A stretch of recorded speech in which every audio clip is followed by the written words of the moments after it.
Assalamualaikum warahmatullahi wabarakatuh. Sahabat beriman, sungguh sebuah keberuntungan bisa menjadi umat Nabi Muhammad SAW. Apalagi yang bisa melihat dan belajar langsung pada beliau. Hal itu juga menjadi keistimewaan di sisi Allah Subhanahu wa Ta'ala. Bahkan saking istimewanya Nabi Muhammad SAW, sampai-sampai ada Nabi Isa dan Nabi Musa yang ingin menjadi umat Rasulullah SAW. Penasaran seperti apa? Simak ulasannya dalam video ini dan tonton terus sampai akhir. Tentunya hanya di channel Islam Populer. Tapi sebelum lanjut, jangan lupa klik subscribe, like, dan lonceng notifikasi untuk mendukung channel ini agar terus menyiarkan syiar Islam.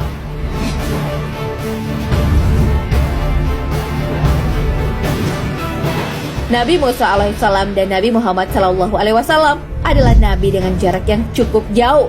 Namun Nabi Musa alaihissalam mengetahui akan datangnya nabi terakhir, yaitu Nabi Muhammad SAW. Hal itu diperoleh Nabi Musa dari wahyu Allah Subhanahu wa Ta'ala. Abu Lais As-Samarkandi meriwayatkan kisah munajat Nabi Musa alaihissalam. Sebelumnya, Nabi Musa alaihissalam sudah sering mendengar keutamaan umat yang beriman kepadanya pada akhir zaman. Ya Tuhanku, aku mendapatkan dalam Allah terdapat suatu umat yang bisa memberikan syafaat dan syafaat mereka akan diterima. Kumohon jadikanlah mereka itu umatku, pinta Nabi Musa alaihissalam. Allah pun menjawab bahwa umat itu adalah umat Nabi Muhammad SAW. Tak puas sampai di situ, Nabi Musa alaihissalam pun memohon, wahai Tuhanku, aku juga mendapatkan dalam Allah terdapat umat yang mereka dapat menebus dosa dengan cukup melaksanakan sholat 5 waktu. Kumohon jadikanlah mereka itu umatku. Lagi-lagi Allah menjawab bahwa umat itu adalah umat Nabi Muhammad SAW. Ketiga kalinya Nabi Musa masih berusaha meminta kepada Allah Subhanahu wa Ta'ala, wahai Tuhanku, aku juga mendapatkan dalam Allah ada umat yang akan membasmi kesesatan sampai-sampai mereka akan membunuh Dajjal, si yang bermata satu. Jadikanlah mereka umatku. Namun lagi-lagi jawaban Allah tetap sama. Mereka adalah umat Nabi Muhammad SAW. Nabi Musa alaihissalam terus berdoa agar bisa dijadikan banyak sifat yang dipaparkan tentang umat ini. Mereka bisa mendapatkan harta rampasan perang atau ganimah.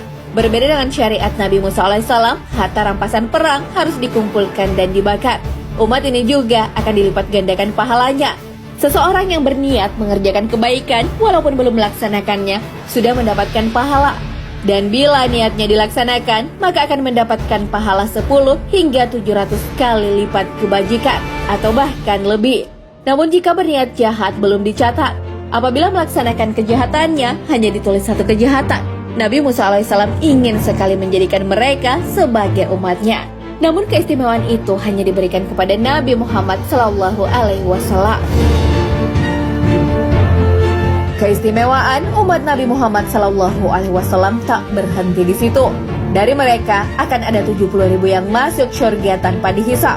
Mereka seluruhnya disebut oleh Allah Subhanahu wa Ta'ala sebagai sebaik-baik umat karena menyeru pada kebaikan dan mencegah kemungkaran, amar ma'ruf nahi mungkar. Walaupun umat ini muncul paling akhir, mereka akan masuk surga pertama kali dibandingkan umat-umat yang lain. Mereka adalah orang-orang yang suka membaca kitab sucinya dan menghafalkannya. Dengan keistimewaan tersebut, Nabi Musa alaihissalam pun mengungkapkan keinginannya untuk menjadi umat Nabi Muhammad SAW. Mendengar hal itu, Allah pun berfirman, wahai Musa, aku telah memilih engkau dan segenap manusia untuk menerima risalahku dan firmanku. Maka terimalah apa yang telah aku beri kepadamu. Jadikanlah dirimu termasuk orang-orang yang bersyukur. Tak hanya Nabi Musa alaihissalam yang ingin menjadi umat Nabi Muhammad SAW, Nabi Isa pun juga ingin menjadi umat Nabi Muhammad SAW. Kisah ini diceritakan oleh Kiai Maksum saat selapanan Fatayat NU di Kudus. Pada suatu hari, Nabi Isa alaihissalam berjalan menuju sebuah gunung untuk melakukan ibadah. Nabi Isa alaihissalam pun kagum dengan sebuah batu permata yang menampakkan cahaya yang gemerlap dan berkilauan. Allah pun berfirman, masih ada lagi makhluk yang lebih mengagumkan lagi ketimbang batu permata. Nabi Isa alaihissalam pun diperlihatkan peristiwa terbelahnya batu itu, dan di dalamnya terdapat seseorang yang sudah beribadah selama 400 tahun. Lalu Nabi Isa alaihissalam bertanya kepada Allah, tentang masih adakah orang yang lebih mulia daripada orang yang beribadah selama 400 tahun? Allah pun menjawab bahwa menjelang hari akhir kelak akan datang utusan yang terakhir yang bernama Muhammad.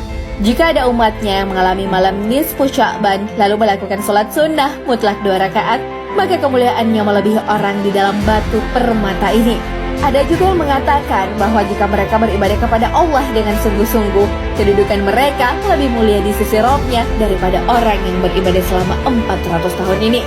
Mendengar jawaban itu, Nabi Isa alaihissalam pun ingin menjadi umat Nabi Muhammad SAW. Beliau berkata, jika seperti ini, maka jadikanlah saya ini sebagai bagian dari umat Nabi Muhammad. Lalu Allah pun mengabulkan doa Nabi Isa alaihissalam dengan kelak nanti di hari akhir, Nabi Isa alaihissalam akan turun mengikuti syariat Nabi Muhammad SAW. Nah, sahabat beriman, itulah kisah Nabi Musa alaihissalam dan Nabi Isa alaihissalam yang ingin menjadi umat Nabi Muhammad SAW karena banyaknya keistimewaan kita. Patutlah kita sebagai umat Islam bersyukur menjadi umat Rasulullah SAW. Dalam hadis Nabi Muhammad SAW telah disebutkan keistimewaan umatnya. Nabi SAW bersabda, sesungguhnya kalian melengkapi 70 umat. Kalian adalah yang terbaik dan termulia bagi Allah. Hadis riwayat Ahmad, Tirmizi, dan Ibnu Majah. Wallahu a'lam bishawab. Sahabat beriman, jangan lupa berbagi informasi dengan share video ini, karena sebaik-baik manusia adalah yang paling bermanfaat bagi manusia. Assalamualaikum warahmatullahi wabarakatuh.